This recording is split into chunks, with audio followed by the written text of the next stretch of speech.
Hi guys, how's it going? It's Laratom checking. Welcome back to my YouTube channel. The last time I was on this app, I actually shared how I financially planned to quit my job. It's a few months after that and everything looks completely different and my finances honestly are in shambles. If you did not watch that video, just a quick recap on that. I financially planned to quit my job, but honestly, even if my finances were not in check, I was gonna leave that job anyway because choosing myself first, yes. So I looked at my numbers and I realized that I could quit, stay in Joburg for 3 months while I'm looking for a job before I go back home. So before I could quit, I planned for 3 months to say I should be able to survive for 3 months. And this is what emergency funds are all about. And at the time, I had enough in my emergency funds, and knowing that I had a bit of extra income, even though it was not going to be so much and help in covering most of my finances, but it could relieve me. And honestly, it did. So as you can see with the title of the video, that I'm going to be talking about how I spend my savings without no consistent income because girl had quit her job. So we are going to look at those numbers. And before we look at that, let's just have a quick chat actually about personal finance, emergency funds, saving for an emergency and everything, right? So obviously I'm going to speak about this based on my own experience. Somebody can have a different experience and they can speak on that, and obviously my story will look different to the other person's story, and it's completely okay. The honest truth is, and I have said this in my previous video, that nothing is so cute about knowing that you have no income. And yes, we do say that having emergency funds will really give you peace of mind. It will, but we are human beings and it does not feel right seeing that all your money is getting out and not even coming in. For me, it was a bit different knowing that I have a bit of income, so my savings will not deplete as fast as they would if I had no income. So that extra income, even though it was not consistent, really helped a lot. But now, what caused my finances actually to just take a bit of a huge curve was that, as I've mentioned in my previous video, that I went on to live by myself, and obviously the moving in cost, the things that I wanted to buy and make myself comfortable had to come off of my savings, because there's some things that I cannot go a day without. I need them to survive. So I have spent a bit too much in making sure that I am able to survive the 3 months. And in these 3 months, actually, I was not even budgeting, because what am I budgeting, And this is something that I have realized, that it is so easy, for us to say you will live off of your emergency funds if you don't have an income anymore, but we don't really talk about what actually goes down when you are in that situation. The truth is, you're not going to budget, because what are you budgeting, And also mentally, hence I've said we are human beings. Mentally, you just go like, oh, I don't have any income, I will just try not to spend too much. But honestly, at this point, nothing is looking good on my finances, because how am I going to continue to contribute to my savings and my investments? So I might as well just not care too much, because you cannot allow yourself also to care too much, knowing very well that you are not able actually to save and invest the way that you hope to.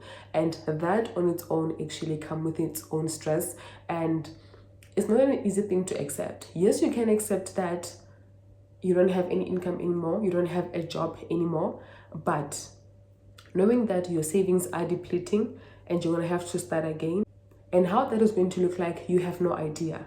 And if whether you will be able to save as much as you did, you have no idea. And yes, if somebody was able to save R1,000,000, should it depletes, they will be able to save it again. To some extent, that is true, but it might take you long, and that can give you so much anxiety. Honestly, I found myself, asking myself, what am I going to do? How my life is going to look like? What if I take a long time to get a job? How am I going to survive? I was cracking my head every single day. Now tell me where the peace is at there. Where?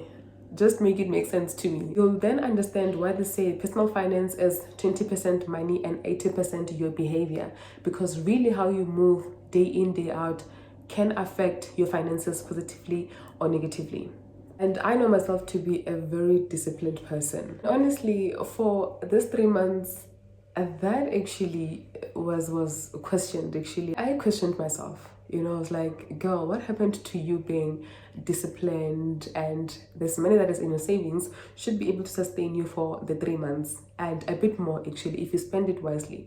But it's very much difficult to spend it wisely when you have no income coming in, and we are human beings. You're gonna need some things. It's just not going to be a thing of you pay rent, you buy food, and then that's it. You still have to live, right? You still have to fulfill yourself in some other ways, and that requires money. So it is so difficult, you guys, to live off of your savings. And honestly, if you can stay in that job, if you can, please stay in that job and get that income. There are people that are probably working jobs that are not contributing to them, or they felt that they don't want to do that for the longest time and they want to get out. Honestly, just stay in, you know, for a bit of time until you find something. Because not having an income, guys, is not cute. That I will tell you for free. It is not cute. But if really you're up to here, honestly, leave that job. Provided if you have the means to survive for as long as you can. And like I say that with me, honestly, knowing what I know now and the space that I'm at, I would quit that job 40 a million times. I would do it over and over again, given the chance. Actually, if somebody pays me to do, I will do it 100 million times, actually, right? Because I'm in a good space. I'm in a good space, and we are 3 months in. March, April, May. Actually, we are 4 months in after quitting my job, and I'm still in Joburg. That should tell you something. God is faithful. So really, things did not go as bad as I thought they would, given where I was. But now looking at my finances, I don't know. Like really, I have no idea how I'm going to build all of that up. I do have an idea, but it's going to take a bit of time, to just be honest. It's going to take time. It took me almost 2 years to build financial stability, and within 3 months that went out of the window. That's how quickly something can crash, right? And now I have to rebuild all of that. And looking at the fact that my expenses have increased because I'm now staying alone, it's going to really take a lot, right? But I know exactly what I did to build that financial stability, and I will do it again. I don't care how long it takes, I will do it again. And I know that at the end of the day, be it after 5 years or 10 years, I'm going to be financially stable. It's okay. I will just fall in love with the journey, because wow, it really can be a lot, right? So I have prepared this Excel spreadsheet.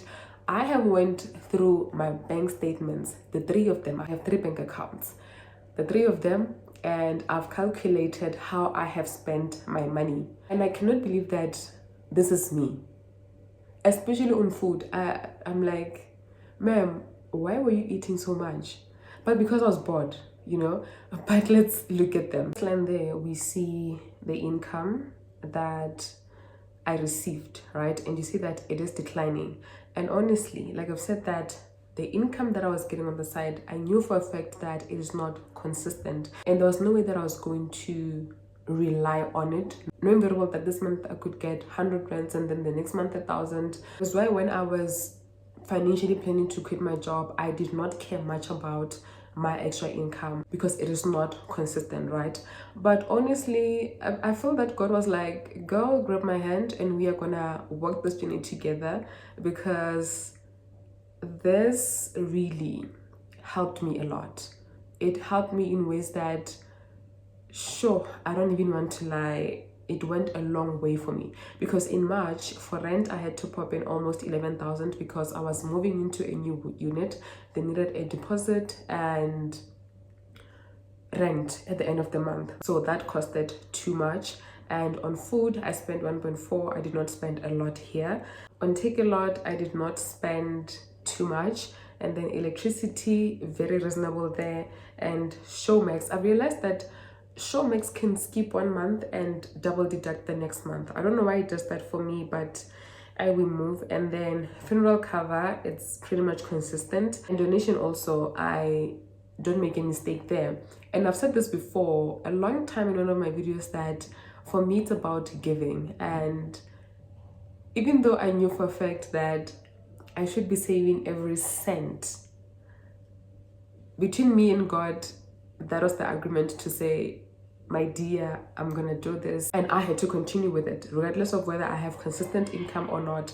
But if there's something that can come in my bank account, I had to make provision for that. And thank God I was still able to make my donation.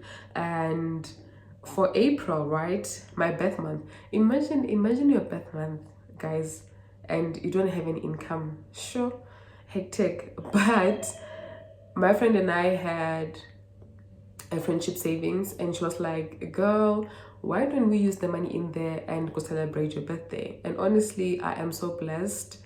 I'm so blessed to have a friend like her, because I was like, ma'am, you are not doing anything. The only thing that I thought is to buy a cake and buy 2 candles written 2 and 7 and light them up and then blow them out, and then that's it. But she was like, ma'am, no, we're not doing that. And I was able to celebrate my birthday. And for food, I spent 1,000, not too bad. Take a lot, I spent 1.2, and it's because there were things that I had to get. I got a job offer on my birthday and I had to prepare for that because I was starting in May. That's why my take a lot purchases are this high. And electricity, 250, rent went down a bit because we had a deposit and we asked them to credit our accounts, and funeral cover consistent donation 400, and that I owed TV license. I was so fed up. I was so fed up because one time they called me 7 o'clock in the morning to say, ma'am, please pay your TV license. And that annoyed me, that I woke up and I was like, I'm doing this payment because I have to. Nobody's gonna call me 7 o'clock in the morning telling me that I owe them. I don't want that for myself. I had to take it out of the way. And Uber, obviously, because I had birthday shandises to attend to, and Uber Eats, you know, and birthday outing. I went out with my friend and my other friend. So with my other friend, I had to spend, right? And I also had to, you know, do some bit of hair. And this is why, guys, I've said it is so difficult to just think your emergencies are going to be for rent and food and then you're just going to chill, because there are other things that are demanding you to pop money out, and things like your hair. You still have to bath, still have to look presentable and everything else. So you still have to live your normal life like you were working, even though you are going to cut out some of the things. This is what I was talking about. And in May, my expenses were 19,000, 2.6 to food. I was shocked when I calculated these numbers. And what also contributed here was that I did not have a fridge, and I would buy food all the time. And I was like, you know what, it's really high time for me to get a fridge. But now the thing is, if I take the money and buy a fridge, I'm going to be left with zero. But given the fact that I'd gotten a job and I was going to get paid month end, then it made sense for me to get money from my savings to get a fridge, knowing that I will replace it month end. And that's what I did here. And I also got microwave. And guys, another thing here is that we cannot be so obsessed with preserving money that we forget to create a life of comfort for ourselves. I personally refuse to deprive myself of some things simply because I want to save money. And this is just generally speaking. With the microwave, you know, I could have decided that, okay, let me just go a few months, save up for it, and then buy it later. But if I had the funds to do it, I was like, let me do this. I will rebuild my savings. I needed to have a microwave because what do you mean I'm eating cold food? Some things I find them to be so upsetting. I was so upset. I remember one morning I texted my friend and I said, bruh, I can't believe that I'm eating cold food because I don't have a microwave. You know, and kind of this is me recovering from everything else, right? And my friend was like, Shane, you know, if I had money, like, I would buy for you. And I'm like, girl, I know. But I was so upset I went to buy a microwave because what do you mean? So I would say, let's not forget to create comfort for ourselves in the name of personal finance, saving, investing. It does not matter if you're going to retire comfortably at 60 when your health will be deteriorating and you're not even able to enjoy your money. that you forget to take care of yourself today. That does not make sense to me. Let's not forget to take care of ourselves today. And for Uber Eats, 500 on top of the food, like imagine. And donations as well, funeral cover, airtime, it decreased there. And my rent was high because my water bill was high because I had a leakage there. I was so upset when I saw this because I was like, really, you're throwing me off. Now I'm not gonna have enough money to give to myself after budgeting my salary. I was so upset. I was like, you know what, it's fine. I'm not even going to go back and forth with the landlord. It's fine, I'll pay it. And Showmax again, and then electricity, didn't have to buy much. And Take a Lot, I had to spend more because I wanted some things. So in May, actually, I spent a lot, and most money came from my savings. And as you guys know that I am so good with investing than I am with saving money. I fail to save as much as I can, but I invest as much as I can. So in my savings, I do not have a lot of money. I do not even have more than 15K, and that is gone. All of it is gone, and I have to start afresh. And I'm now back at the building phase, and that is going to force me to cut out some things. If I'm craving something, I'm gonna have to drink water and not go get that thing because I have to save as much as I can to get myself to be financially stable again. And with my investments, actually, I had to sell shares, probably 10,000 worth of shares, because I needed money to buy a laptop of my own, because I knew that if I have a laptop, I can make money. I can learn how to make money. That was my plan, to say, in the meantime, when I am still looking for a job, I'm going to use my laptop to make some money. And what I do on the side actually needs me to have a laptop. So I had to get a laptop ASAP. And now my net worth went down. My savings are out. My investments are done by 10,000. And I now have to also contribute to my investments, and make sure that they're also increasing, and my savings as well. That's going to be my focus. But the good thing is, that I'm doing the savings challenge. By the grace of God, I did not touch that money in there, and I still have to contribute in that and build my emergency funds and also my investments. So things are just a bit over the place right now. I'm still trying to find my feet and recover, and I guess we'll do a check-in at the end of the year to just see how that is going. But it is going to be doable because now at least I have a consistent income. And the one thing that I'm taking from all of this, right, this experience actually of being unemployed, is that you can always start afresh. Now I know that I can always start afresh. I cannot be so obsessed that I become too attached of something that I am so afraid of losing it. I need to know that that which I'm attached to, if I lose it, I can build it back again. And that gives so much peace, even in moments of uncertainty. You will be at peace knowing that whatever that I have lost, I can build it back again. And you have to trust yourself that you will build it back again. And I usually say that you cannot be so attached to your money. And it's for reasons like this that you cannot be so attached to your money. Because when you see your savings running out, when you see your investments running out, you might lose your mind. And you cannot afford to lose your mind, because the future you that you still have to build for needs you to be sane and to be at peace. Difficult as it is, you need to believe that you can always start from scratch. I really hope that this video was a bit encouraging to someone. If you feel that your finances are in shambles, you can always pick those pieces again and build them up.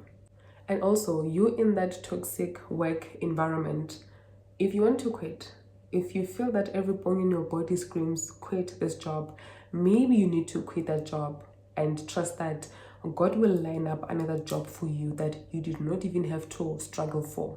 You need to believe that wholeheartedly and have faith. Aune nto ya sloke, spedi se re se sa feeling sa tlhola, right? awunentwisa feeling, awunentwisa looking. And with that being said, let me love and leave you. I will see you in my next video. Bye.